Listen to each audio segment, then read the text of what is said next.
Storm warning. कहानी की शुरुआत एक लेक से होती है जहां एक कपल फिशिंग करने के लिए आया होता है और एक मछली उनके जाल में फंस जाती है। इनका नाम रॉब और पिया होता है। रॉब मछली को पकड़ के मारने लगता है पर पिया उससे ऐसा करने से मना करती है। तभी तूफान आना शुरू हो जाता है और वो लोग वहाँ से निकल जाते हैं। आगे चलकर वो लोग रास्ता भटक जाते हैं। एक जंगल के पास आकर उनकी बोट खराब हो जाती है और हमें पता चलता है कि ये कोई जंगल नहीं बल्कि एक आइलैंड है। वो लोग उस बोट से उतरकर आगे बढ़ना शुरू कर देते हैं। तभी वो लोग देखते हैं कि उनके फोन में नेटवर्क भी नहीं थे। इसके बाद वो लोग आगे चलकर देखते हैं कि एक ट्रक के पास एक आदमी एक लड़के को बहुत बुरी तरह से मार रहा था। उस सुनसान जंगल में वो लोग ये देखकर काफी डर जाते हैं और वहाँ से आगे बढ़ जाते हैं। रात के सन्नाटे में वो लोग धीरे धीरे आगे बढ़ रहे होते हैं। तभी उन्हें वहाँ जंगल के बीचों बीच एक रोशनी दिखाई देती है और वो लोग राहत की सांस लेते हैं। तभी जोर जोर से बिजली कड़कने लगती है और बारिश शुरू हो जाती है। वो लोग वहाँ जाकर देखते हैं कि वहाँ एक घर है। वो लोग दरवाजे पर नॉक करते हैं पर उस घर में कोई नहीं होता। तब रॉब पीछे से जाकर घर का मेन गेट ओपन करता है और वो दोनों घर के अंदर चले जाते हैं। उस घर की हालत बहुत खराब होती है। घर का सारा सामान बिखरा हुआ होता है। वहाँ पर एक फोटो फ्रेम भी होता है जिसमें 3 लोगों की तस्वीर होती है। वो लोग वहाँ पर कॉल करने के लिए फोन ढूंढ रहे होते हैं। रॉब बाहर जाकर देखता है कि वहाँ एक रूम में बहुत सारे पौधे रखे हुए हैं। इससे पहले कि वो कुछ समझ पाता उसकी वाइफ चिल्लाने लगती है और ये सुनकर वो भागकर अपनी वाइफ के पास चला जाता है। पिया खिड़की से बाहर देखती है कि बाहर एक ट्रक आया है और ये वही ट्रक होता है जो इन लोगों ने जंगल में देखा था जहाँ पर वो आदमी उस इंसान को मार रहा था। ट्रक में से उतरकर वो इंसान जोर जोर से बाहर चिल्ला रहा था जिसे देखकर पिया काफी डर जाती है। वो लोग जैसे ही बाहर आते हैं दूसरा आदमी आकर उन पर गन तान देता है और ये घर भी इन्हीं लोगों का था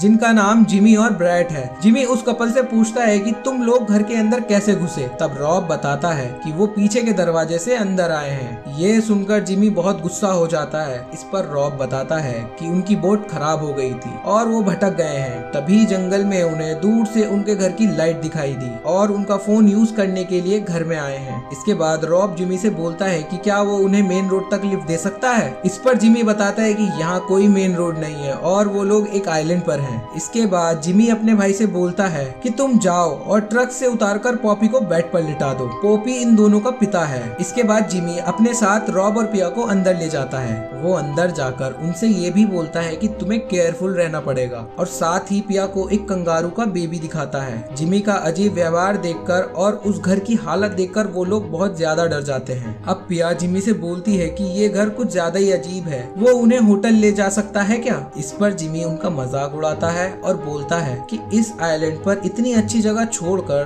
तुम होटल में रहने की बात कर रही हो। इसके बाद वो उन दोनों से पूछता है क्या तुमने इस घर में घुसने से पहले इस प्रॉपर्टी के पास आसपास कुछ देखा था क्या। रॉब उसकी बात का जवाब नहीं देता और उससे पूछता है कि क्या किसी भी तरीके से हम यहाँ पर अपने किसी नोन पर्सन को कांटेक्ट कर सकते हैं। जिस पर जिमी बोलता है कि यहाँ बाहर बहुत सारे कैट्स और डॉग हैं जो काफी खतरनाक हैं और उन्हें ये भी बताता है कि हमारे यहाँ पे काफी रूम्स भी हैं। आज वो यहीं रुक जाएं और कल वो उन्हें यहाँ से बाहर ले जाएगा। साथ ही जिमी उनसे ये भी बोलता है कि तुम दोनों शावर लेकर सूखे कपड़े पहन लो और वो ये भी बोलता है कि हम नहीं चाहते कि तुम लोगों को किसी भी तरह की परेशानी हो। अब उन दोनों को मजबूरन इनकी बात माननी पड़ती है। पिया वहाँ से जाना चाहती है। वो बोलती है कि हमें यहाँ से जल्द निकल जाना चाहिए, ये लोग बहुत अजीब है। रॉब उसे समझाता है कि वो लोग उन्हें यहाँ से नहीं जाने देंगे। पिया बोलती है कि ये वही लोग हैं जिन्हें हमने जंगल में देखा था और वो उस लड़के के साथ क्या कर रहे थे। रॉब बोलता है कि मुझे क्या पता। साथ ही रॉब उससे बोलता है कि अभी हमें वही करना होगा जो वो बोलेंगे। जैसे ही हमें कोई मौका मिलता है हम यहाँ से भाग जाएंगे। इस पर वो रॉब की बात मान लेती है। तभी वो देखते हैं कि वहाँ पर उनके कपड़े नहीं है। ये देखकर वो लोग शॉक्ड हो जाते हैं। इस पर हमें पता चलता है कि जिमी उनके कपड़े ले गया था क्योंकि उसने उनकी बातचीत सुन ली थी। अब रॉब समझ जाता है कि ये दोनों भाई उन्हें जमकर परेशान कर रहे हैं। रॉब बोलता है कि तुम यहीं रुको, मैं उनसे बात करके आता हूँ। इसके बाद रॉब उनके पास जाता है और उनसे अपने कपड़े मांगता है और वो उनसे बोलता है कि वो और उसकी वाइफ बहुत थक चुके हैं, उन्हें आराम की जरूरत है। पर जिमी इस बात पर हंसने लगता है और उससे बोलता है कि तुम लोग बिना उनकी इजाजत के उनके घर में घुसे, अब तुम लोगों को क्या चाहिए। अब इस पर रॉब बोलता है कि उसे उस बूढ़े आदमी से बात करनी है जो तुम्हारा पिता है और जिसका नाम पॉपी है। तभी जिमी रॉब को धीमी आवाज में बोलने के लिए कहता है कि ये अच्छा आइडिया नहीं है। इस पर रॉब उससे बोलता है कि क्या तुम हमारे कपड़े वापस कर सकते हो। अब जिमी बोलता है कि क्या तुम अपने साथ हमें भी बीमार करना चाहते हो।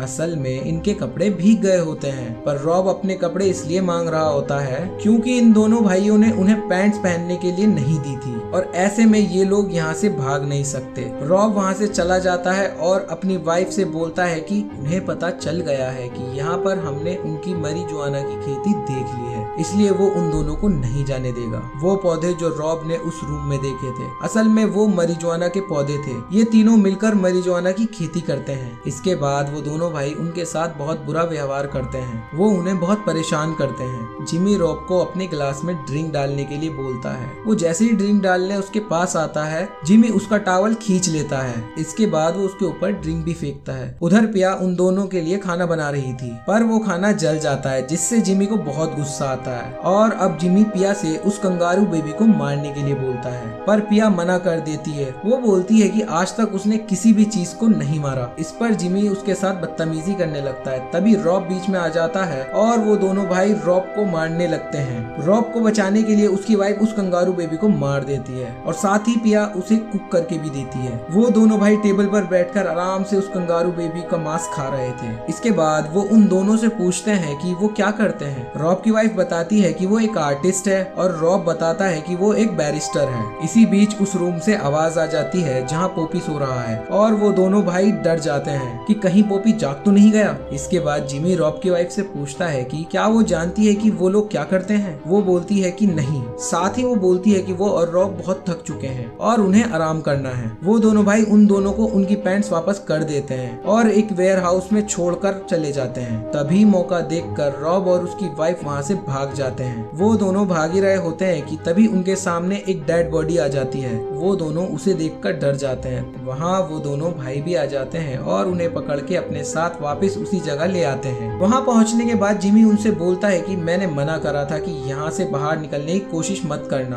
फिर तुम यहाँ से बाहर क्यों निकले। इस पर रॉब बोलता है कि अब वो उन्हें यहाँ से जाने दे और तुम हमें कितना परेशान करोगे। रॉब जिमी से बोलता है कि तुम लोगों को जितने पैसे चाहिए मैं देने के लिए तैयार हूँ। ये सुनकर जिमी को बहुत गुस्सा आ जाता है और वो पिया के साथ जबरदस्ती करने की कोशिश करता है। तो रॉब उसे रोकने की कोशिश करता है, लेकिन ब्रैड उस पर बंदूक से हमला कर उसे नीचे गिरा देता है। इस पर रॉब बताता है कि पिया 2 महीने की प्रेग्नेंट है, पर फिर भी ये लोग इन्हें नहीं छोड़ते और ब्रैड रॉब के पैर पर मारता है जिससे उसकी पैर की हड्डी टूट जाती है। तभी वहाँ पर उनका पिता पॉपी आ जाता है, जिसे देखकर वो दोनों भाई काफी डर जाते हैं। अब पॉपी उन दोनों भाइयों को बहुत मारता है और उन दोनों को लेकर वहाँ से चला जाता है और वेयर हाउस का गेट बंद करने लगता है। पॉपी उनसे बोलता है कि बाहर मत निकलना क्योंकि उसका कुत्ता काफी दिनों से भूखा है, अगर वो बाहर निकले तो वो उन्हें खा जाएगा। पिया अब समझ गई थी कि अगर उन लोगों को अपनी जान बचानी है तो उन्हें इन तीनों को मारना होगा, लेकिन रॉब की हालत ऐसी नहीं थी कि वो कुछ कर पाए। इसलिए वो वेयर हाउस में पड़े सामान से अपने लिए कुछ हथियार बनाती है जिससे वो खुद को प्रोटेक्ट कर सके और यहाँ से निकल पाए। इसके बाद वो तैयारी करने लगती है और उनके लिए एक चाल बिछा देती है। तभी हम देखते हैं कि वहाँ ब्रैड आ जाता है और जैसे ही वो अंदर आता है, अंदर आते ही वो उस जाल में फंस जाता है और बहुत सारे हुक उसके चेहरे में घुस जाते हैं। साथ ही वो हवा में लटक जाता है। पिया उसकी गन उठाकर उस पर फायर करने लगती है, पर उस गन में गोलियां नहीं होती, तो वो एक हथौड़े से उसके सर पर मारने लगती है। पिया उसके सर पर मार कर उसका चेहरा बिगाड़ देती है, जिसे देखकर रॉब भी डर जाता है और फिर पिया उसकी लाश को छुपा देती है। यहाँ इस बात से अनजान पॉपी और जिमी घर में बैठकर ड्रिंक कर रहे होते हैं। पॉपी जिमी से बोलता है कि पिया को उसके रूम में लेकर आओ। आगे आप समझ ही सकते हो क्यों। अब जिमी वेयर हाउस जाता है और पिया को उसके साथ चलने के लिए बोलता है। पिया को मजबूरन उसके साथ जाना पड़ता है। जिमी पिया को लिपस्टिक देता है और पॉपी के रूम में भेज देता है। अब पॉपी के रूम में जाने के बाद पॉपी पिया से बेड पर लेटने के लिए बोलता है। अब पिया भी जानती है कि उसे क्या करना है, इसलिए वो उसकी सारी बातें मान रही थी।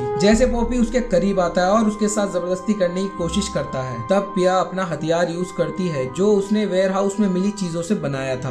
वो उससे उसके प्राइवेट पार्ट में हमला कर देती है, जिससे वो पिया को छोड़ देता है और दर्द से चिल्लाने लगता है। उसके चिल्लाने की आवाज सुनकर जिमी उसके रूम की तरफ आता है, लेकिन तब तक पिया वहाँ से निकल जाती है। जिमी गन लेकर उसका पीछा करता है और पिया वहाँ से भागकर रॉब के पास वेयर हाउस में आ जाती है। तभी जिमी भी वेयर हाउस में पहुँच जाता है और उसे लगता है कि वो दोनों कब्र कबर्ड में छुपे हैं। वो गन से उस अलमारी पर फायर करता है। फायर से जैसे ही उस अलमारी का दरवाजा टूटता है तो ब्रैड की बॉडी जिमी के ऊपर आकर गिर जाती है। जिमी ये देखकर जोर जोर से चिल्लाने लगता है। तभी मौका देखकर रॉब को लेकर वहाँ से पिया निकल जाती है। पिया और रॉब उनके ट्रक में बैठकर वहाँ से भागने की कोशिश करते हैं, पर उस ट्रक में चाबी नहीं होती। पिया चाबी ढूंढने वापस घर के अंदर जाती है। तभी पॉपी अपने आप को पिया के ट्रैप से छुड़ा लेता है और वो पिया को देखकर उस पर हमला करने के लिए उसकी तरफ बढ़ता है, लेकिन फिर भी किसी तरह पिया वहाँ से चाबी लेकर भाग जाती है। पॉपी भी बाहर आ जाता है और उसके प्राइवेट पार्ट से बहुत खून निकल रहा था, तो उसका कुत्ता उस पर ही हमला कर देता है क्योंकि वो कई दिनों से भूखा होता है, जैसा कि पॉपी ने बताया था। जिमी गुस्से में बाहर आता है और अपने पिता के ऊपर से कुत्ते को हटा देता है। पिया ट्रक स्टार्ट कर रही थी कि तभी उसके सामने जिमी आ जाता है। ट्रक स्टार्ट हो जाता है और वो वहाँ से निकलने लगते हैं। तभी जिमी वेयरहाउस में से एक होवरक्राफ्ट बाहर लेकर आता है, पर उसका होवरक्राफ्ट अटक जाता है क्योंकि ब्रैड की बॉडी उसमें फंस जाती है। वो उसे निकालने लग जाता है। ये देखकर अब पिया डिसाइड करती है कि वो जिमी को मारे बिना यहाँ से नहीं जाएगी। इसके बाद पिया फुल स्पीड में ट्रक को लेकर उसमें ठोक देती है, जिससे जिमी उस पंखे की तरफ गिर जाता है और उसकी बॉडी के चीथड़े हो जाते हैं। इसके बाद पिया और रॉब वहाँ से निकल जाते हैं और अपनी जान बचा लेते हैं। इसी के साथ ये कहानी यहीं पर खत्म हो जाती है। तो दोस्तों, आपको ये वीडियो कैसी लगी? अगर वीडियो पसंद आए तो वीडियो को लाइक और चैनल को सब्सक्राइब कर दीजिए, और साथ ही हमें कमेंट करके बताइए कि आपका बेस्ट पार्ट कौन सा था,